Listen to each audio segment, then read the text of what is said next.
আপনাদের এখনো এক মাস পথ চলা প্রায় বাকি, এবং আমরা 1 জুন সব মানুষের দরজায় দরজায় আপনাদের অনুরোধ জানাই। কি বলবে মালানের, মানে আজকে যে র্যালি করলে কি বলবে? মালানি তো নির্বাচনে দাঁড়িয়েছে, সমস্ত জায়গায় রোড করছে, সেই মোতাবেক আজকেও আমাদের ওয়ার্ডে রোড শো করছে। রোড শো আপনারা দেখেছেন, রোড শোতে আমাদের মানুষের গ্রামাঞ্চলে বিশেষ করে মহিলাদের উপস্থিতি চোখে কথা ছিল।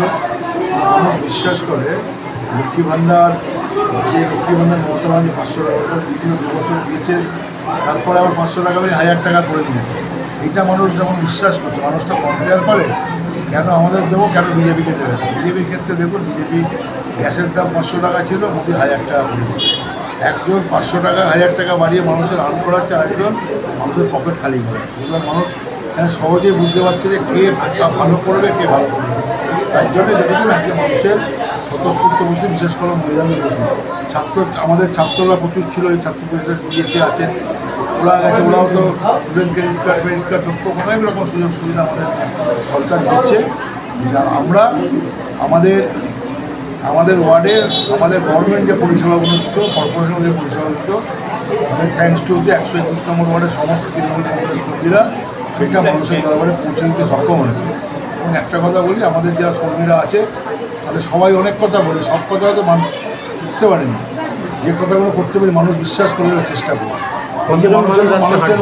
মানুষের মনে যে আস্থাটা আমরা অর্জন করতে পেরেছি, মানুষ আমাদের বললে ওরা জানে, হওয়ার থাকলে নিশ্চয়ই হবে, না থাকতেও চেষ্টা করি। এই আস্থাটা মানুষের মধ্যে অর্জন করেছি, এটা আমাদের মমতা ব্যানার্জি শিখিয়েছে। মমতা ব্যানার্জির আদর্শ অনুপ্রেরিত আমাদের 125 ওয়ার্ডেরা লোকেরা যেভাবে কাজ করছে তার বহিঃপ্রকাশ আজকে আমার মিছিল। কতজন মানুষ এই মিছিলে আজকে অংশগ্রহণ? আমাদের ঢুকতে পারে প্রচুর মানুষ হচ্ছে, কী করে বলি, অ্যাপ্রক্সিমেট বলতে পারে আমার ধারণা নেই কতটা খেতে প্রচুর মানুষ। আর মিছিলে মূলত কি বিষয়ের ওপর, আপনার লক্ষ্মীর ভাণ্ডার পাশাপাশি আর কি বিষয়ের ওপর? আমরা ইলেকশনে দাঁড়িয়েছি, লোকসভা নির্বাচনে নরেন্দ্র মোদী যে গভর্নমেন্টের, সেই গভর্নমেন্টের ব্যর্থতা তুলে তাকে হারাবার চেষ্টা করছি। তার বিরুদ্ধে বিকল্প আমরা একটা চাইছি, সেই বিকল্পের বিরুদ্ধে হচ্ছে মমতা ব্যানার্জি। আমাদের ধারণা, মমতা ব্যানার্জির সমর্থিত কোনো দল যদি সেন্ট্রালে থাকে, আমাদের যে 100 দিনের কাজের টাকা মমতা ব্যানার্জির হাত শক্ত করলে পশ্চিমবাংলার হাত শক্ত হবে, মমতা ব্যানার্জি জিতলে পশ্চিমবাংলার ভালো হবে। Thank you.